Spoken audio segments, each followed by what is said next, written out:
होगा एंड में। सर अभी ये गुजरात वाली पीसी खत्म हुई है सर, तो उसका थोड़ा सा कट करके अभी शुरू कर रहे हैं सर, खत्म हो गई। सॉरी गुजरात कह रहे हैं, बिहार वाली। बिहार वाली।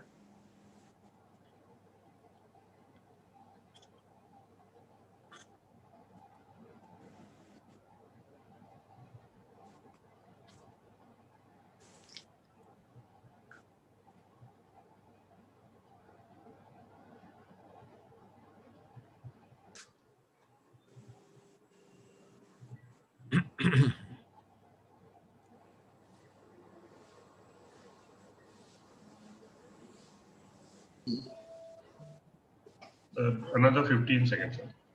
Yeah.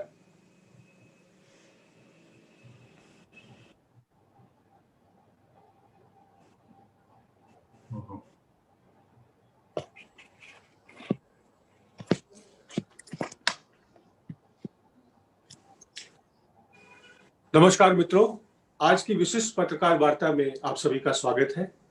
पिछले माह 18 अक्टूबर को स्वयं डॉक्टर अभिषेक मनु सिंघवी जी ने भाजपा के भ्रष्टाचार का भांडाफोड़ इसी मंच से किया था। उन्होंने साबित किया था कि कैसे लोकतांत्रिक मूल्यों की बलि चढ़ाई जा रही है विधायकों के खरीद फरोख्त के द्वारा, कैसे एंटी डिफेक्शन लॉ के परखच्चे उड़ाए जा रहे हैं, ये सब प्रमाण सहित साबित किया था। आज उसी कड़ी में एक और बड़ा खुलासा आपके समक्ष है। हमारे साथ हैं डॉक्टर अभिषेक मनु सिंघवी, राज्यसभा सांसद, वरिष्ठ वकील, साथ हैं गुजरात के प्रभारी एवं राज्यसभा सांसद आदरणीय राजीव सातव जी, और साथ हैं गुजरात से ही वरिष्ठ नेता पूर्व प्रदेश अध्यक्ष श्री अर्जुन मोढवाडिया जी। मैं आग्रह करूंगा डॉक्टर सिंघवी से कि वो ब्रीफिंग आरंभ करें। नमस्कार दोस्तों, मेरे साथ मेरे विशिष्ट मित्र हैं मोढवाडिया जी, सातव जी। जो अभी प्रणव झा ने कहा 18 अक्टूबर के बारे में, उसकी विचित्र विडंबना देखिए। विडंबना ये कि मैंने 18 अक्टूबर को भी, और उस दिन तो सातव जी भी साथ थे, शुरुआत की ये कह के कि मेरा दुर्भाग्य है कि कुछ ही हफ्तों में मैं वापस आपके सामने शामिल हुआ हूं भ्रष्टाचार का एक और बहुत विलुप्त उदाहरण लेके, और मेरा उस वक्त संकेत था कर्नाटक से।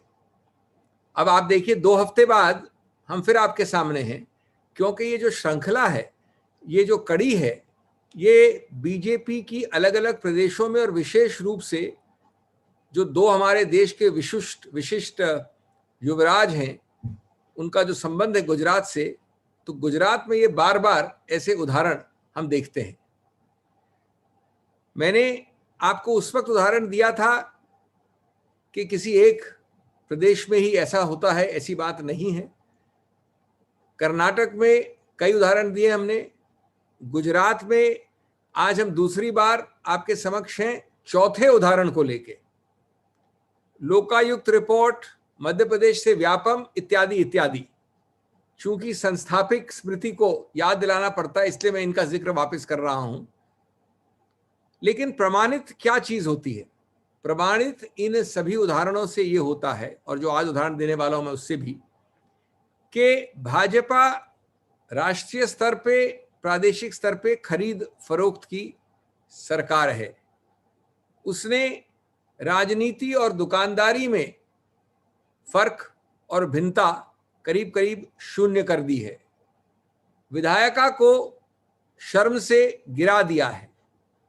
ये सब आपको अतिशयोक्ति नहीं लगते होंगे कि जब हम लगभग 3-4 हफ्ते से 4 ऐसे उदाहरण लेके आए हैं। अब हम पिछले बार के अक्षय पटेल के उदाहरण, जिसके बारे में आपने टेप देखा, काकड़िया जी के, प्रद्युमन जी के, इत्यादि इत्यादि छोड़कर एक नए उदाहरण को आपके सामने आमुख रखते हैं, श्री सोमाभाई पटेल, पूर्व एमएलए। अब इस विषय में मेरे कॉलीग्स आपको कुछ समय बाद विस्तृत रूप से उन्हीं की आवाज, उन्हीं की शान वाला वीडियो दिखाएंगे। आपको याद है पिछली बार जो दिखाया था हमने वीडियो, उसमें छाती ठोक कर गर्व के साथ बताया जा रहा था आपको कि इतनी करोड़ रुपए भाजपा ने एक पैसे की फैक्ट्री की हैसियत से वितरण किया है। आज एक और महोदय जो टेप में दिखाएंगे आपको अभी निकट भविष्य में, वापस छाती ठोक के गौरव के साथ बता रहे हैं कि हमको दल बदली के लिए, सरकार गिराने के लिए, अनैतिक कार्य करने के लिए, संविधान के विरुद्ध बड़ा स्पष्ट उल्लंघन करने के लिए कम से कम 10 करोड़ रुपए दिए गए हैं। और ये महाशय नाम भी लेते हैं उस उच्चतम श्रेणी का, जिसको मैं, चाहे आपको अच्छा लगे तो शहंशाह और युवराज कह सकता हूं, आपको दूसरा लगे अच्छा तो मैं युवराज की 2 जोड़ी कह सकता हूं। वो नाम लेते हैं उनका कि ये स्रोत वहां से है, षड्यंत्र वहां से है, वितरण वहां से है, आदेश वहां से है। इस सबको संदर्भ रखते हुए मैं आपको वापस जो ज्यादा व्यापक मुद्दा है उसके बारे में 10-12 संकेतात्मक बिंदु आपका ध्यान आकर्षित करना चाहता हूं। बाकी गुजरात से जो तथ्यों का ज्यादा बंडल है वो मेरे दोनों काबिल मित्र सातव साहब और मधुवरिया साहब आपको अवगत करवाएंगे। लेकिन इसका जो व्यापक प्रसंग है वो क्या है? नंबर 1 कि ये आरोप प्रत्यारोप के क्षेत्र से बाहर है। ये कैमरे में आपके सामने स्वयं स्वीकारिता है, डींग है, घोषणा है, हौसलेदार भाषण है कि हां इतना दिया गया था। नंबर 2 कि जाहिर है इसमें सत्तारूढ़ पार्टी लिप्त है, केंद्र की सत्तारूढ़ पार्टी हो या प्रदेश की हो, और उसका नाम आप सब जानते हैं। तीसरा कि जिन आंकड़ों की हम बात कर रहे हैं वो कोई आम आंकड़े नहीं है। आज का टेप आपको 10 करोड़ का दावा बताएगा एक व्यक्ति के लिए, एक व्यक्ति के लिए। पिछली बार दावा बड़ा था इससे भी ज्यादा। अब आप औसतन रेट लगाएं या सबसे ऊंचा वाला आंकड़ा लें, यह आपके ऊपर निर्भर करता है। लेकिन अगर आप एमएलएस के जो नंबर्स हैं अलग अलग प्रदेशों में जो देख रहे हैं उनसे इसकी गणित करें तो आपको जाहिर है कि इस सरकार की, इस सत्तारूढ़ पार्टी की नियत है कि एक पूरा, जिसको कहते हैं वॉर चेस्ट बना के रखें, एक पिटारी बना के रखें पैसों की, सिर्फ इस काम के लिए। उसका उद्देश्य, उसका प्रस्ताव एक ही है। नंबर 4 कि ये देने वाले का चरित्र, उसकी नैतिकता, उसकी राजनीतिक सोच, वो आपको दर्शाता है। लोलुपता सत्ता के लिए, एक घृणात्मक लोलुपता, असीमित लोलुपता मैं कहूंगा, पद के लिए, सत्ता के लिए। इन 2 युवराज की जोड़ी के बिना न ये अनुमति होती है, न ये किया जाता है।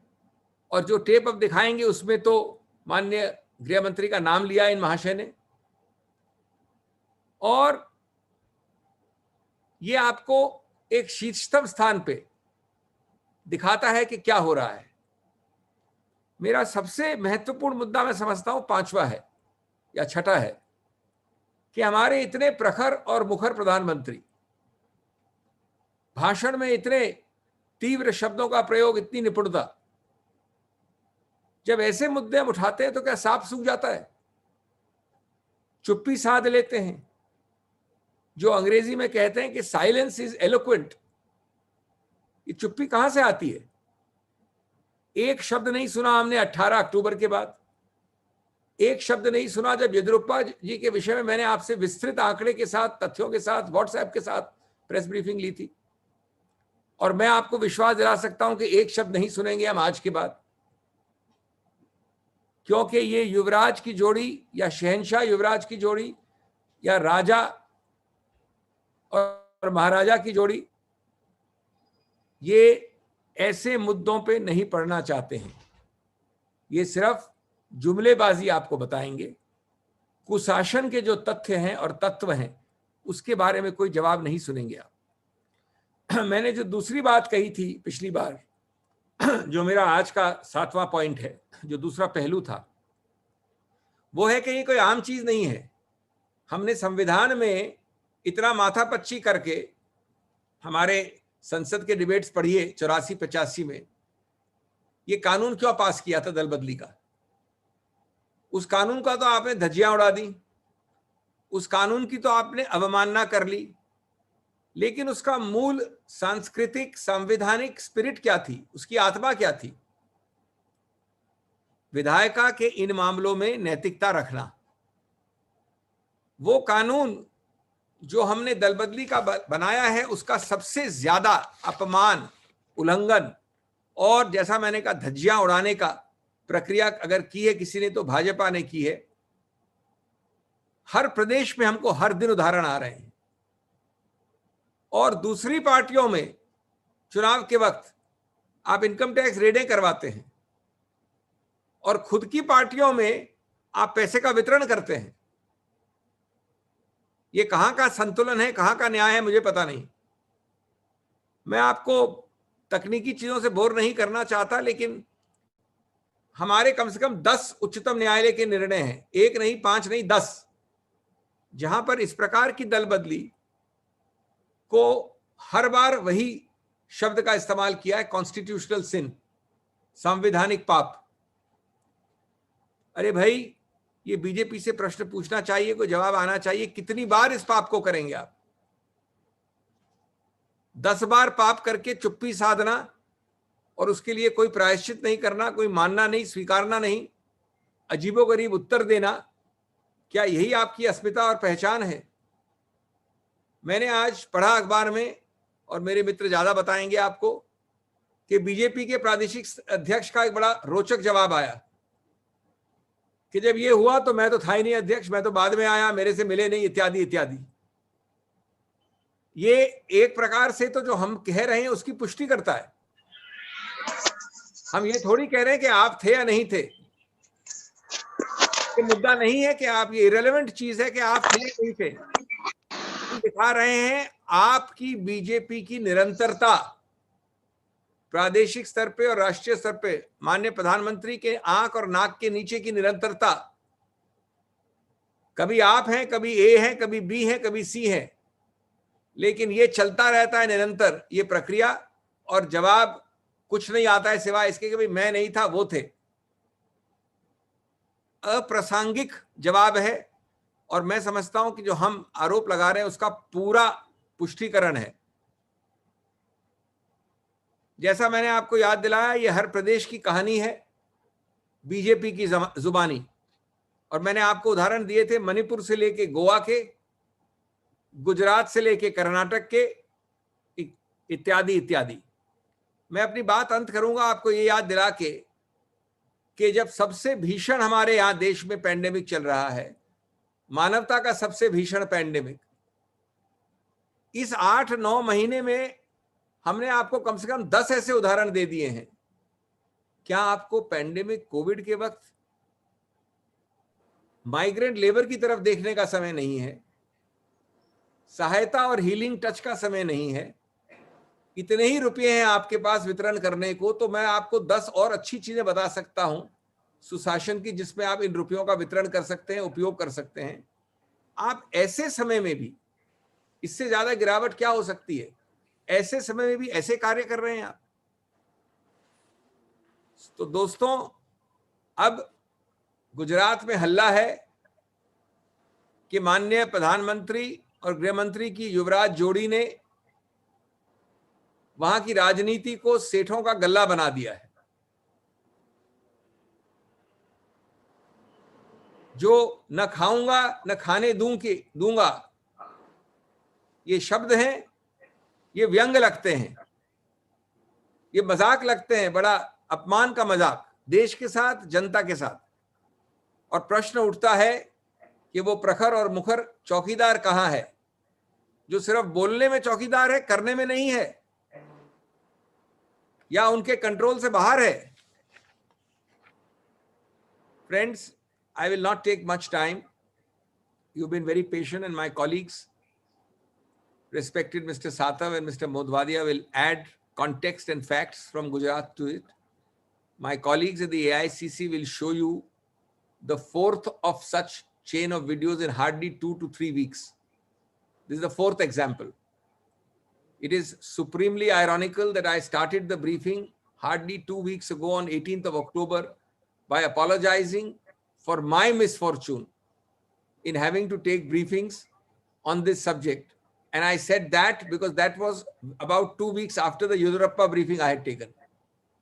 Now again, in less than 2 weeks, I am before you to tell you the chal, chehra and chalan, the identity of the BJP party, be it at the center, be it at the state level. I must put it in context that this is certainly not a flash in the pan. This is certainly not a isolated one-off incident. From Manipur to Goa, from Karnataka to Gujarat, time and again, shamelessly, we have had this excessive greed for power, bordering on paranoia. We will win or lose elections, but we must be in power. We will have a fair fight and we will lose, but we must get power at all costs. This is the real point which all these incidents illustrate. And by this shameless action, legislature has become a forum for business for the BJP. I had used the phrase trade and trafficking and transactional analysis of the BJP in the legislatures. The 3 T's, aggressively indulged in by the BJP, repeatedly indulged in by the BJP. I will not repeat the 3 names I brought to you on 18th from Gujarat MLAs, from the Akshay Patels, the Kakadiyas and the Pradyuman Jadejas, to the 4th example today of Mr. Somabhai Patel, where with great pride, great confidence, great assertion and accomplishment, he claims and accepts and repeats and asserts that 10 crores minimum was the price for defections. That video, he also asserts that this has the blessings of one of the 2 Yuvarajes of this country, whether you like to call it the combination of 2 Yuvarajes or the Shahenshah and the Yuvaraj, but Mr. Home Minister's name is specifically taken on camera. But I want to look less at the facts and more at my 7, 8, 10 issues of the larger perspective. Partly repetitive, but they need to be repeated, underlined, because institutional memory is short. And the BJP hopes that the people of this country have even shorter memory, that they eat grass, and that they will condone repeatedly these kind of egregious conduct. So I am repeating the fact that this is candid camera. It is not a case of argument and counter-argument or proof. It is candid camera, pratyaksha pramana. Number 2, it is clear which party at the center and at the state level is indulging in this with relentless frequency. Number 3, the amounts we are talking of are humongous. They are not ordinary amounts. We are talking in this case, in this tape, of 10 crores and for 1 MLA. Of course, the figures in the last set of tapes on 18th October were larger, but let us take lower figures and multiply them by the number of defections which this party has engineered across India in diverse states. You will immediately realize that a war chest of enormous proportions is maintained by the BJP for this dirty tricks department, for these nefarious activities. If half of that was used for social welfare, we would not have the long lines of migrant labor and the pitiable condition of ordinary people during COVID times. But then the focus of this ruling party at the center and in Gujarat, the focus has never been social welfare. It has been to break governments and make governments by hook or by crook, and more usually by crook, not by hook. I have repeatedly said that of this double combination of the 2 Yuvarajes, all that we get is silence.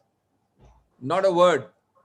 An eloquent Prime Minister with great jumlas is suddenly seized by silence whenever we point out these things. There is neither reprimand, nor admonition, nor action, nor suspension, nor dismissal, not even an acknowledgement. It is time the Prime Minister reacted, at least from his own home state, to such repeated, clear, proved allegations. I had mentioned last time, and I am duty bound to repeat, that the whole country participated in thinking out a strategy as far back as 84, 85 to prevent what the Supreme Court of India has 10 times, more than 10, but minimum 10 times called a constitutional sin. A constitutional sin of defection, of immorality, of lack of any principle in parliamentary or assembly life. And then they pass this law, which we know as the 10th schedule. Well, have you ever seen a 10th schedule being blown to smithereens? Smithereens. Have you ever seen the 10th schedule being so blatantly insulted as by the BJP? The law prevents change of parties. So a simple way is found: no change of parties, no 10th schedule, simply take money and resign. What a nice way to circumvent the law. Then number two, when you resign while you are not elected, you become a minister. No violation of 10th schedule. Then while you are a minister, you spend 6 months. And by virtue of your ministership, you get re-elected somehow in a by-election. What a beautiful way of blowing the 10th schedule sky high. It has happened repeatedly from Karnataka to Goa to Manipur to Gujarat. It's not the first time. Haryana also. This is, as I said, the true Chal Charitra Chehra of this party, which preaches to you with jumlas and with sermons. This is the true Chal Charitra Chehra of the two Yuvrajis of the ruling party. Silence, I would say their silence is incriminating, their silence is eloquent, their silence is culpable. And may I end by saying that it is tragic, it is terrible, it is insensitive to the core to do all this in the 8-10 months of Corona.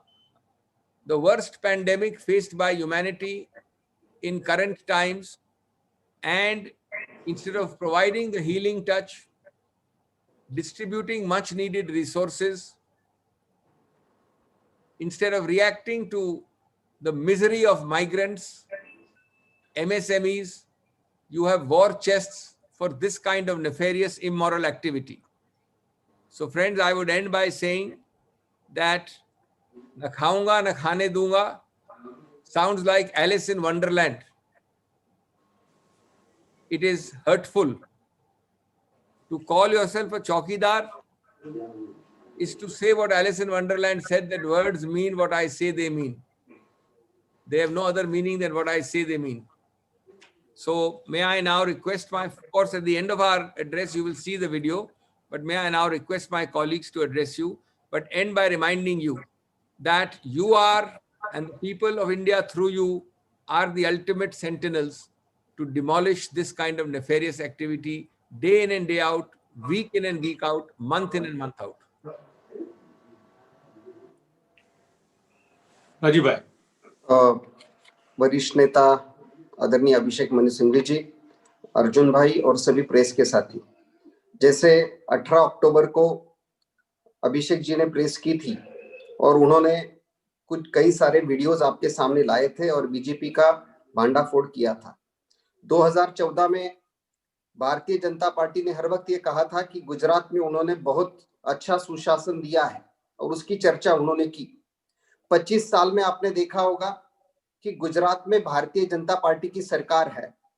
पिछले लोकसभा में भी 26 में से 26 seat Gujarat की जनता ने Bharatiya Janata party के पक्ष में दिए थे। जब ये बात है, जब गुजरात की जनता ने इनको सत्ता चलाने के लिए दिया था, 150 सीट नहीं आए थे, लेकिन 99 सीट तो उनके आए थे। लेकिन भारतीय जनता पार्टी फिर भी आत्मनिर्भर क्यों नहीं बन पा रही? प्रधानमंत्री कहते हैं आत्मनिर्भर बनो, लेकिन कांग्रेस के धारासभ्य, कांग्रेस के एमएलए इनको बार बार क्यों तोड़ने पड़ रहे हैं और किस लिए ये सब हो रहा है, क्यों ये काला धन का इस्तेमाल इस प्रकार से हो रहा है, ये सवाल है। 2017 को जब अहमद पटेल जी का चुनाव था तब भी 14 एमएलए को तोड़ने की कोशिश हुई और 14 में से 12 एमएलए हार गए, विधानसभा तक बाद में पहुंच नहीं पाए। यही बात 2019 के राज्यसभा चुनाव में भी जब विदेश मंत्री लड़ रहे थे तब 2 एमएलए को रिजाइन उन्होंने करवाया और दोनों के दोनों भी उसमें हार गए। अभी जब 5 साल के लिए कोई विधायक चुनकर दिया है, 5 साल के लिए उसके लिए वो जिम्मेदारी है और 5 साल का मैंडेट होने के बावजूद कोरोना की कहर सब विश्व में है। गुजरात में तो कोरोना की हालत इतनी खराब है, ना अस्पताल में जगह है, ना सरकार पूरी तरह से इस कोरोना की महामारी को मैनेज कर पाई है। और इसमें पूरे मीडिया ने इसके बारे में चलाया, सोशल मीडिया में ये रहा कि कोरोना में पूरी तरह से गुजरात की सरकार फेल हुई और ऐसे महामारी में इस प्रकार से 8 एमएलए को पैसे देने की कोशिश हुई।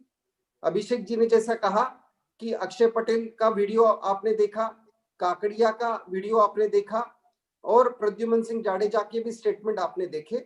उसी कड़ी में सोमा भाई का ये वीडियो सामने आया है और उसमें स्पष्ट वो कहते हैं कि 10-10 करोड़ तो मिला ही है, कुछ लोगों को टिकट मिला और सबको पैसे मिले, ये वीडियो से सामने आया है। और इससे स्पष्ट दिखता है कि पिछले 3 साल में 2017 में 14 विधायकों को पैसे देने की कोशिश हुई, 2019 में राज्यसभा इलेक्शन में 2 विधायक को पैसे देने की कोशिश हुई और अभी 8 जनों को ये बीजेपी ने पैसा दिया। भारतीय जनता पार्टी को पूरी तरह से ये एक्सपोज करता है और काला धन सही मायने में कौन इस्तेमाल कर रहा है और काला धन अगर किसके पास है और कैसे इसका इस्तेमाल हो रहा है, ये इसमें स्पष्ट है। ये जनादेश का पूरी तरह से अपमान है। और जो प्रधानमंत्री और गृह मंत्री गुजरात की बात करते हैं तो ये गुजरात का भारतीय जनता पार्टी का मॉडल इस प्रकार से सबके सामने आया है और इससे स्पष्ट दिखता है कि पूरे देश में इसी मॉडल पर भारतीय जनता पार्टी काम करना चाह रही है। जो अभी बाई इलेक्शन है इसमें तो गुजरात की जनता सबक सिखाएगी, लेकिन देश की जनता के सामने ये पूरी तरह से भारतीय जनता पार्टी एक्सपोज हुई है। क्योंकि गुजरात की ये बात करते थे, गुजरात में अगर विकास किसी का हुआ है तो सिर्फ विधायक फोड़ना और विधायकों को पैसे देना, यही एजेंडे पर भारतीय जनता पार्टी का काम इससे स्पष्ट दिखता है। अर्जुन भाई। आदरणीय वरिष्ठ साथी अभिषेक मनु सिंघवी जी, राजीव सातव जी, प्रणव जी और सभी पत्रकार साथियों, हमारे दोनों वरिष्ठ साथी ने अभी बताया और कल जो वीडियो सामने आया है वो तो एक सिर्फ जो बोलते हैं कि 2 मिनट्स का वीडियो है और रिलेवेंट पार्ट ही हमने डिस्प्ले किया हुआ है। 18 मिनट का पूरा वीडियो में तो बहुत सारी भारतीय जनता पार्टी के वरिष्ठ जो नेताएं हैं उनकी बातें बताई गई है जो बिलो बेल्ट वाली थी, इसलिए हमने ये औचित्य भंग ना हो इसलिए हमने ये रिलीज नहीं किया। लेकिन बात यह है, जैसी तरह राजीव सातव जी ने बताया, हमारे डॉक्टर अभिषेक मनु सिंघवी जी ने बताया कि गुजरात में जब भी राज्यसभा का चुनाव आता है उसी समय ही वो डिफेक्शन करवाते हैं, धारासभ्यों की खरीद फरोख्त करते हैं, किसी को कैश देकर छुट्टी कर देते हैं और किसी को कैश प्लस टिकट भी दी जाती है। सवाल ये उठता है कि ये गुजरात मॉडल में जो प्रधानमंत्री बार बार कहते हैं और आज भी बिहार चुनाव हो या कहीं का चुनाव हो वो कहते हैं कि भ्रष्टाचार नहीं होना चाहिए, काला धन का उपयोग बंद होना चाहिए और काला धन जो बंद करने के लिए उन्हें तो बहुत सारी कोशिश होती है की है, ऐसी उन्होंने बताया है। तो बात यह है कि ये 10-10 करोड़ रुपीस जो डॉक्टर सिंघवी जी ने बताया कि मिनिमम मान ले 50 करोड़ से लेकर 10 करोड़ तक है, लेकिन हम 10 करोड़ का आंकड़ा ही ले लें तो 80 करोड़ रुपीस का यहां खर्च हुआ है। तो ये 80 करोड़ कैश में दिया गया है, काला धन है और काला धन भ्रष्टाचार से ही आता है। तो गुजरात में ही या मध्य प्रदेश में या गोवा में या कर्नाटका में या मणिपुर में सरकार गिरानी होती है तो कहीं 25 करोड़, कहीं 10 करोड़, ये काला धन का एकदम व्यापक उपयोग सिर्फ भारतीय जनता पार्टी के ट्रेजरी में ही क्यों आ रहे हैं? सवाल ये है कि ये काला धन भ्रष्टाचार से आता है और भारतीय जनता पार्टी की सरकारें उसको जनरेट करती। 25 साल तक गुजरात में उनको शासन दिया, शासन में है, जनता ने विश्वास रखा कि ये काला धन नाबूद करेंगे, भ्रष्टाचार दूर करेंगे। केंद्र में भी उनकी दूसरी सरकार है, बहुत भारी बहुमत दिया, तो भी काला धन और भ्रष्टाचार वो क्यों करवाते हैं, क्यों करते हैं? इतनी पावर ग्रिड क्यों है? क्योंकि जनता पर भरोसा नहीं है उनको, इसलिए पूरी सिस्टम कलेक्ट करके ये ऐसी तरह या धारा एक राज्यसभा की सीट लेना चाहते हैं या कहीं राज्यों की सरकार लेना चाहते हैं। और गुजरात में तो ऐसा मॉडल उन्होंने बनाया, जैसी तरह शहंशाह युवराज की बात की, अभी उन्होंने नया सूबा वहां गुजरात में नियुक्त किया गया है। उसकी क्वालिफिकेशन क्या है मैं बताता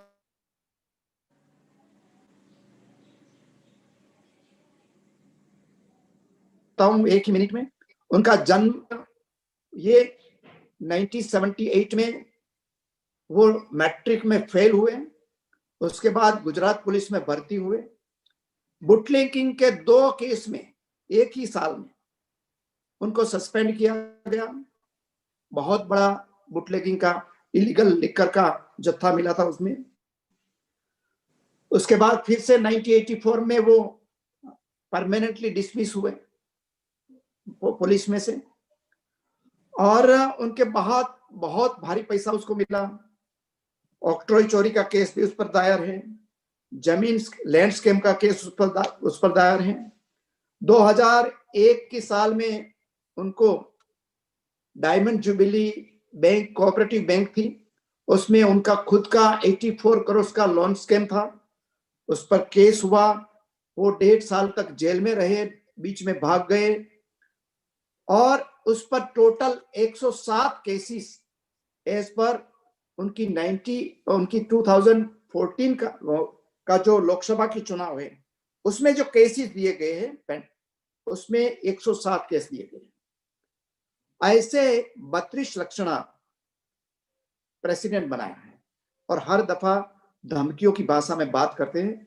कल उन्होंने खुद ने कहा कि भाई जब ये मामला बना तब मैं नहीं था उसमें, तो प्रमोशन मिला उसको।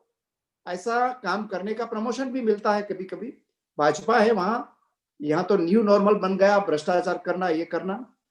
तो मेरे सवाल ये है कि उनका जो ये काला धन कहां से आया और भ्रष्टाचार का मनी है वो कहां से आया, किसको कितना दिया, ये टेप की पूरी जांच होनी चाहिए।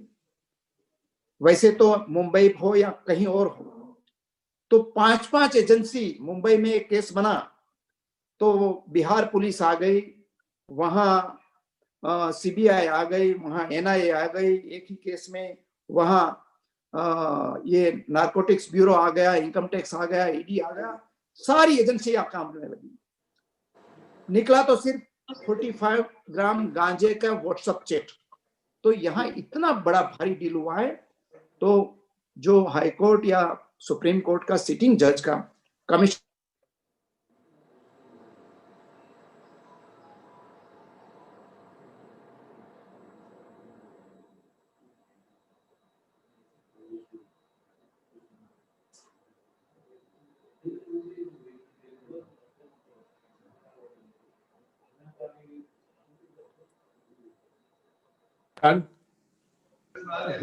शायद ड्रॉप हो गया है। हाँ, या। ड्रॉप हो गए हैं। तो प्रणव जी, क्वेश्चंस? मैं क्वेश्चंस ले लेता हूँ। ऐसा करता हूँ, वो दोबारा ज्वाइन करेंगे तो उनसे हम कंक्लूड करा लेंगे। जी। पहला सवाल पीटीआई से संजीव चोपड़ा जी पूछना चाहते हैं। संजीव। या, थैंक यू प्रणव जी। नमस्कार सिंघवी साहब, नमस्कार सातव जी।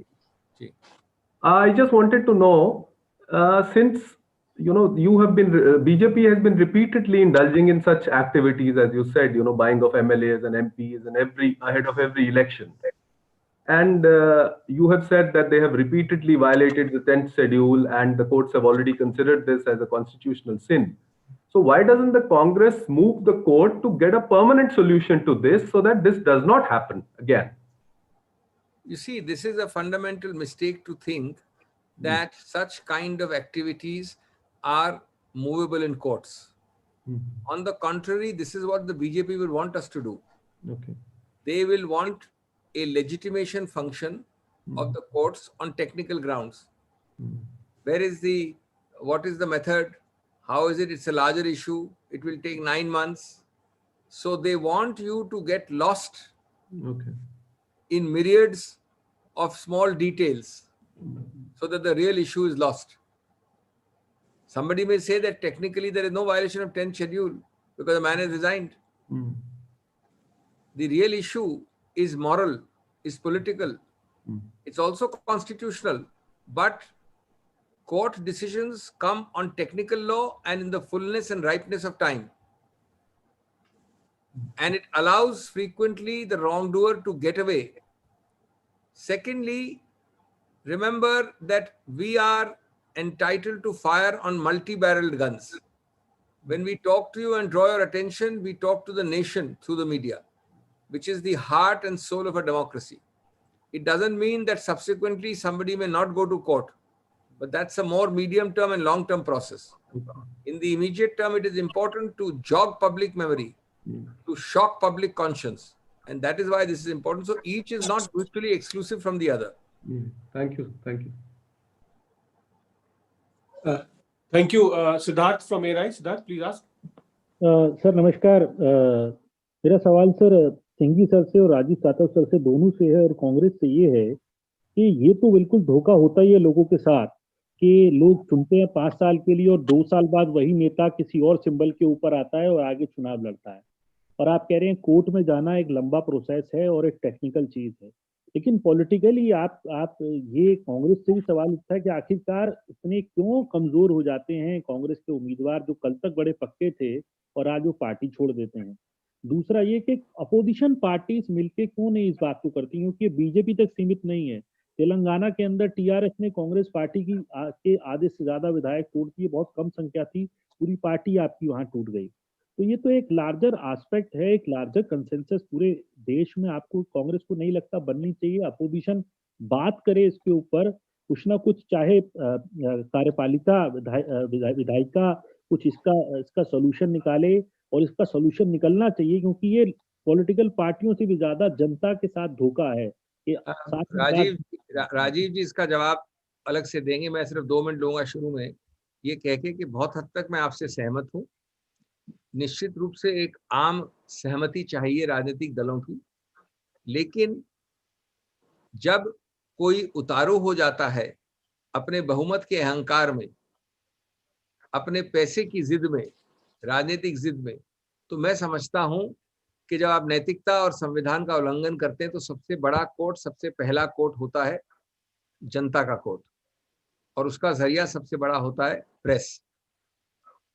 कोई ऐसा कानून नहीं बना सकता जो इस प्रकार का कानून पे अपमान और व्यंग रोक सके कि आदमी डिफेक्ट नहीं करता है लेकिन इस्तीफा ले लेता है। और ये आपको बता दूं मैं कि जो हर 8 उदाहरण आपको बताते हैं हम गुजरात से, तो आप मान के चलिए कि प्रयत्न कम से कम इससे दुगना या तिगुना लोगों के साथ हुआ होगा। वो हर व्यक्ति जो लेता है, साथ साथ ऐसे व्यक्ति भी जो नहीं लेते हैं। इसलिए नहीं लेने वाले का मुद्दा नहीं है, देने वाले का, प्रयत्न करने वाले का मुद्दा है।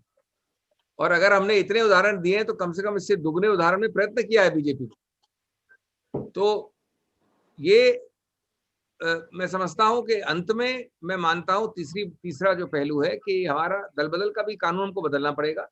मैंने एक प्रस्ताव दिया, मैं आपके सामने वापस रख रहा हूं कि अगर आप इस्तीफा देते हो तो 1 साल तक आप वापस मंत्री नहीं बन सकते और 6 महीने तक चुनाव नहीं लड़ सकते या 3 महीने तक चुनाव नहीं लड़ सकते। 1 लाइन का प्रावधान अगर पारित हो जाए, लेकिन क्या आप समझते हैं कि संसद में बहुमत से, अहंकार से लुप्त सरकार ये पारित होने देगी? 1 लाइन का अगर संशोधन हो जाए कि आप मंत्री नहीं बन सकते 1 साल तक अभी भी आप जानते हैं कानून में प्रावधान है कि अगर करप्ट प्रैक्टिस के आधार पर कोई सांसद को हटाया जाता है तो वो 6 वर्ष तक वापस चुनाव नहीं लड़ सकता। उसे करप्ट प्रैक्टिस का कहा जाता है। उस प्रकार का संशोधन कर सकते हैं, लेकिन हमारी सहमति से क्या मतलब, जो बहुमत सरकार जिसको चलानी है पार्लियामेंट वो नहीं मानेगी और उसी वक्त वो करती रहेगी ऐसा। आपने देखा होगा कि जब प्रधानमंत्री बड़ी बड़ी बातें करते हैं, उन्होंने कहा था कि ना खाऊंगा ना खाने दूंगा। कांग्रेस ने तो कहा था कि चौकीदारी चोर है। चौकीदार के राज्य में जहां से प्रधानमंत्री भी है और जहां से गृह मंत्री भी वहां से आते हैं, क्यों इस पर 2017 में 14 विधायक को इन्होंने खरीदा, उसके बारे में क्यों प्रधानमंत्री बात नहीं करते? 2019 को विदेश मंत्री की इलेक्शन में 2 विधायकों को खरीदने की इन्होंने कोशिश की, क्यों उसके बारे में चर्चा चुप्पी नहीं तोड़ना चाहते? या अभी भी 8 विधायक कोरोना के पैंडेमिक में ये किया है, तो प्रधानमंत्री और गृह मंत्री इसके बारे में क्यों चुप्पी नहीं तोड़ रहे? क्यों इसके बारे में एक शब्द भी नहीं बोल रहे हैं? 2017 को जब इलेक्शन की तब आपको सी प्लेन याद आया, अब 20 को इलेक्शन आई तब आपको सी प्लेन याद आया, लेकिन ऐसी भ्रष्टाचार की बात के बारे में दोनों क्यों चुप्पी साधे हुए? ये भी हमारा सवाल है, इसका जवाब तो वो देना नहीं चाह रहे। धन्यवाद। आईएनएस से अगला सवाल है। सर मेरा सवाल साटो जी से है। क्या मैं ये जानना चाह रहा था कि जब टिकट आप लोग बांटते हैं तो क्या आइडियोलॉजिकल कमिटमेंट वाले नेताओं को इग्नोर करते हैं, जिसकी वजह से ऐसे लोगों को टिकट मिलता है जो बाद में दूसरी पार्टियों में चले जाते हैं? यही मध्य प्रदेश में हुआ, यही गोवा में हुआ, तेलंगाना में हुआ, कई ऐसे राज्यों में हो रहा है। इस पे स्पष्ट है कि आपने मध्य प्रदेश की बात की या बाकी भारतीय जनता पार्टी का एजेंडा, खास तौर से प्रधानमंत्री और गृह मंत्री की जो लाइन रही है, कैसे भी करके सत्ता में आना, ये इनकी लाइन है। और जब कैसे भी करके सत्ता में ये आना किसी की लाइन है, तो उसमें आप कुछ कर नहीं सकते हो। और हमारी तरफ से तो हमने पूरी कोशिश की थी, लेकिन एजेंसी का कहीं ना कहीं पीछे लगाना, कहीं ना कहीं लोगों को खरीदने की कोशिश करना, ये जो इन्होंने गुजरात का भाजपा का जो ये मॉडल है, ये पूरे देश में ये फैला रहे हैं। और आपने देखा होगा कि हर वक्त पर, हर समय पर इस प्रकार से ये खरीदने की कोशिश गुजरात में भी हो और पूरे राष्ट्र में भी हो रही है। तो ये बेसिकली भारतीय जनता पार्टी से पूछने की जरूरत है कि क्या आप लोकतंत्र को पूरी तरह से खत्म करना चाह रहे हो? क्या जनादेश का अपमान आप इससे कर रहे हो? और गद्दारों को इस प्रकार से आप जो बड़ा कर रहे हो, इससे देश के लोकतंत्र को पूरे खत्म करने का भाजपा का ये एजेंडा इसमें स्पष्ट दिखता है।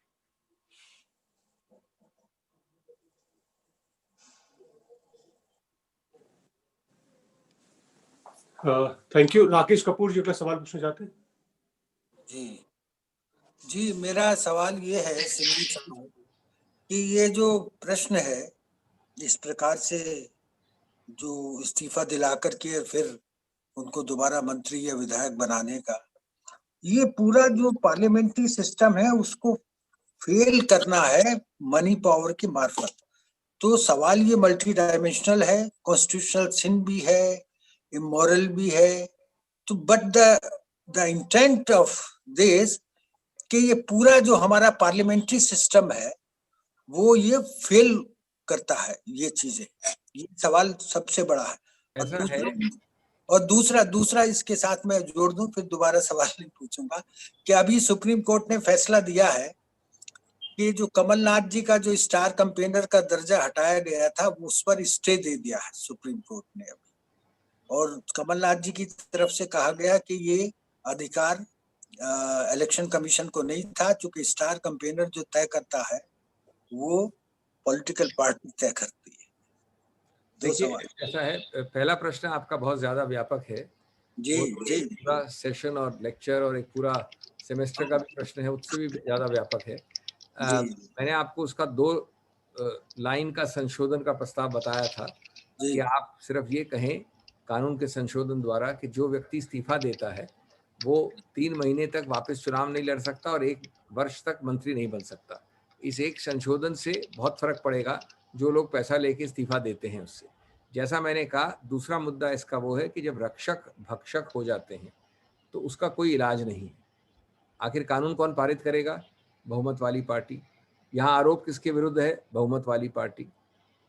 फायदा इसका कौन उठा रहा है? बहुमत वाली पार्टी। तो विडंबना और इक्वेशन आपके सामने स्पष्ट है। जहां तक दूसरा सवाल है, उसमें ये कानूनी मामला है, आज ही चल रहा है।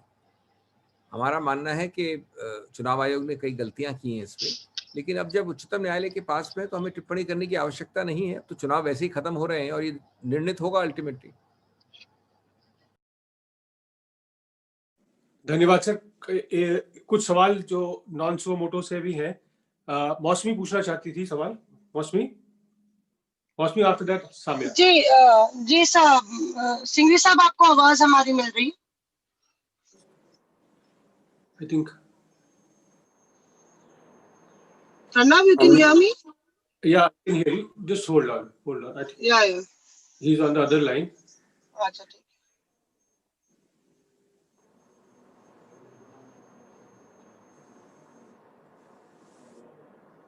Sir, yeah, can you take the question, sir? Yeah, please go ahead now. Mosmi, please go ahead. जी, सिंघवी साहब, उत्तर प्रदेश सरकार हो या हरियाणा सरकार हो, लव जिहाद को लेकर कल उत्तर प्रदेश के मुख्यमंत्री ने भी सख्त कानून लाने की बात कही थी और उसके बाद हरियाणा ने भी वही लाइन ली है।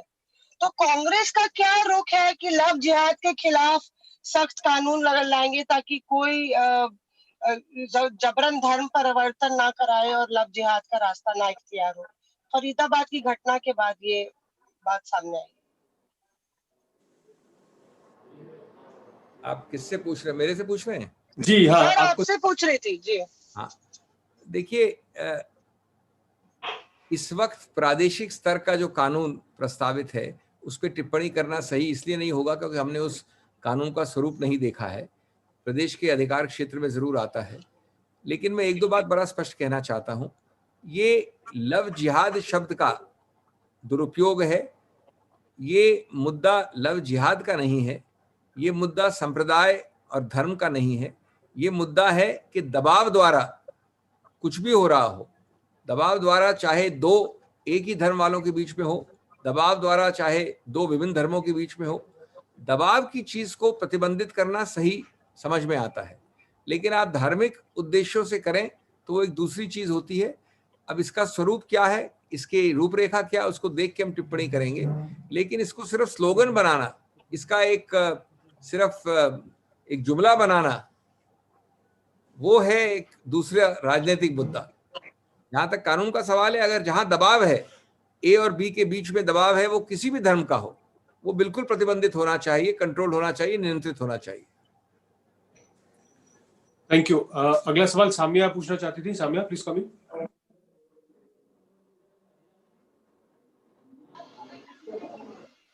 Sir, can you see me? Yeah. Sir, I just wanted to ask you a question about how there is a Kerala minister, electricity minister, who's gone on to say, Vani, who's gone on to say that China has contained COVID-19 effectively, and he's also berated US President and Prime Minister by saying that they are mentally unstable. Left lies as your ally in the Bihar elections also. Do you agree with the statement of the electricity minister of Kerala, Vani? Look, of course, let me make a little comment in jest for our Gujarati guests. She is the right lady in the wrong channel. But to answer your question, Samia, I don't know how you can expect me at the AICC forum to comment on a comment by the electricity minister of Kerala. I think your best bet is to ask him. I don't think I have any particular locus. But sir, they are your ally in Bihar. That's the only reason why I'm asking you. You see, everything which is said by a different combination in a different state doesn't mean that if he's in a combination of state in our state, in Bihar, I have to comment on that. I think you have to jolly well ask him. Different people can have different views on this. If he has justification, he'll explain to you. It's a democracy. But don't try and bring Bihar into Kerala because some party is in alliance in Bihar and a minister in Kerala is making this comment. Thank you. Okay, sir, thank Meenakshi, last question. Meenakshi, please go ahead.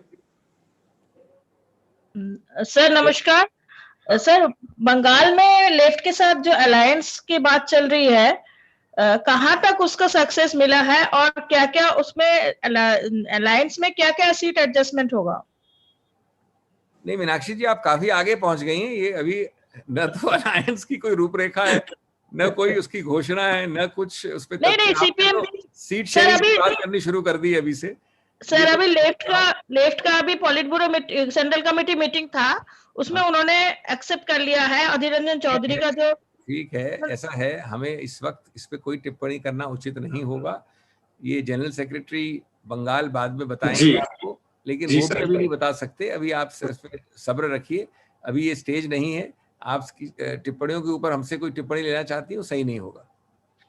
एक सवाल central committee ने अधीर रंजन चौधरी का जो मीनाक्षी जी आग्रह है, अब Daryl हो जाएंगे ऐसे। एक सवाल और लेना की कोशिश करता हूँ। सुप्रिया पूछना चाहती टीवी 9 से। Supriya please come in. Singhvi sir, hello to Rajiv sir also. Sir मेरा सवाल है, पहला तो जो इन्फ्लेशन है उसके ऊपर काफी ज्यादा वेजिटेबल के प्राइस बढ़े हैं, उस पर आपको क्या कहना है? और सेकंड जो है वो गुर्जर आंदोलन जो चल रहा है राजस्थान में, उस पर क्या कहना है सिंघवी सर आपको? देखिए, जहां तक राजस्थान का सवाल है, माननीय मुख्यमंत्री जी ने भी और वैसे भी कहा गया है कि अगर कोई भी लाजमी डिमांड्स हैं तो बैठ के बातचीत करें, एक राजनीतिक और एक सामाजिक प्रक्रिया को अवरुद्ध न करें। और मैं समझता हूं कि ये पहले भी हुआ है राजस्थान में, इस बार भी पूरी तरह से एक माकूल हल निकल आएगा। ये अभी नेगोशिएशन के स्टेज पे है, और अगर कोई भी पक्ष ज़्यादा उत्तेजना पूर्वक चीज़ें नहीं करे तो इसका कोई मैं नहीं समझता हूँ कि दुष्प्रभाव होने वाला है।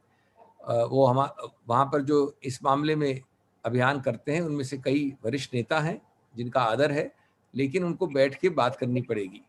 जहाँ तक आपका इन्फ्लेशन का प्रश्न है, मैंने आपके समक्ष पहले भी कहा था कि हमें दोनों नहीं तीनों संसारों का सबसे बुरा दुष्प्रभाव मिल रहा है इस देश में। पहले तो आपने, और मैं बहुत संक्षेप में जवाब दूंगा, पहले तो आपने जो बहुत कम विकास था उसको छुपाया, देश को बरगलाया। दूसरा, जब कोविड आया तो आपने सब कुछ कोविड के मत्थे मसल दिया। हर देश का प्रॉब्लम, अंतर्राष्ट्रीय और देश की प्रॉब्लम कोविड हो गई। ये भुला दिया लोगों को, प्रयत्न किया भुलाने का कि भाई कोविड के पहले ही हमारी ऐसी हालत दयनीय कर दी थी आपने आर्थिक स्थिति की कि कोविड की तो अलग अलग एक संरचना है।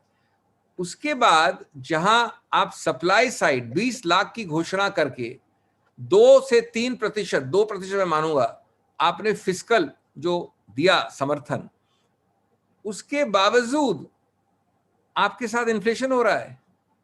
भारत और फिलीपींस शायद 2 ही ऐसे देश हैं जिनकी विकास की दर भी कम और इन्फ्लेशन भी ज्यादा। ये विडंबना, ये उपलब्धि प्रधानमंत्री की कोई छोटी मोटी उपलब्धि नहीं है, ये बहुत महत्वपूर्ण उपलब्धि है कि इन्फ्लेशन भी और ग्रोथ भी कम। और इसका आपको कोई जवाब नहीं मिलता, सिर्फ एक मिलता है कि अब ग्रीन शूट्स ऑफ रिकवरी आ रहे हैं, एक सेक्टर बढ़ गया है। अभी कभी कभी वित्त मंत्री कहते हैं, कभी कभी ये नहीं बताते आपको कि -10% ग्रोथ, -10%, 2021 का, ये किसका प्रेडिक्शन है? विदेशियों का नहीं, हमारा नहीं, एसबीआई का। गोल्डमैन सैक्स वगैरह तो 12% 11% कहते हैं, उनको छोड़ दीजिए। तो उसके साथ अगर इन्फ्लेशन है तो हमें तो सभी संसारों का सबसे ज्यादा दुष्प्रभाव हुआ है, worst of all the worlds. Thank you sir. मैं आग्रह करूंगा आखिर में प्रशांत से कि वो वीडियो चलाएं, और उसके बाद अर्जुन भाई से मैं आग्रह करूंगा कि वो एक लाइन में, 1 मिनट में जो है कंक्लूड करें ब्रीफिंग को। प्रशांत, वीडियो दिखाइए। धन्यवाद। मैं जरा आपसे लीव मांगता हूं। Thank you. जी सर।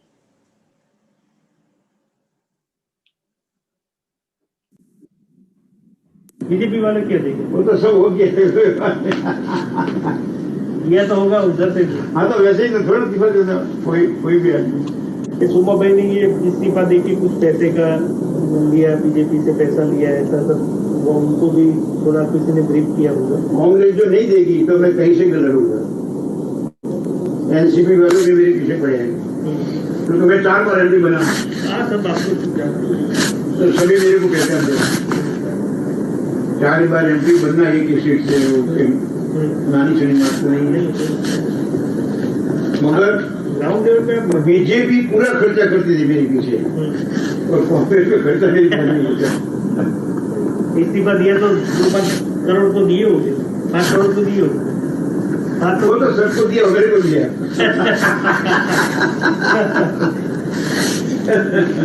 वैसे तो बांटते तो बहुत है, लेकिन लोग बोले 15 करोड़ दिए, 20 करोड़ दिए, लेकिन 5 करोड़ तो दिए हो। सबको दिया, जो दिया वो सबको दिया, सबको दिया। मतलब लोग क्यों इस्तीफा दे रहे हैं? इस्तीफा सही बात, किसी को टिकट की सौदा किया, किसी को पैसा दिया।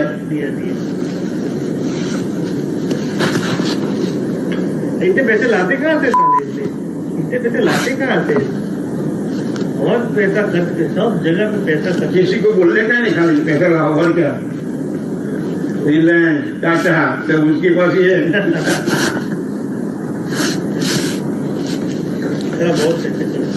ये लोग बोल रहे थे कि सोमा भाई को 20 करोड़ रुपए दिए हमने, 20 करोड़ रुपए में बात हुई थी। नहीं, गलत बात है। 20 करोड़ बोल रहे हैं। गलत बात है, किसी को 10 से ज्यादा नहीं दिया, किसी को नहीं दिया ज्यादा। 10 से ज्यादा नहीं दिया, किसी को नहीं। तो साला 20 करोड़ की बात कर रहे हैं। तो बोलना है तो बोल रहे, तो क्या बात है? बीजेपी में से कौन कर रहा है डील? बीजेपी में से कौन बातचीत कर रहा है, डील कौन कर रहा है? सीएम के साथ, सीएम के साथ। और प्रदेश अध्यक्ष बना, विधायक बना, वो मेरा दोस्त है वैसे, उसके साथ ही डील चल रहा है, दोनों के साथ। अर्जुन भाई,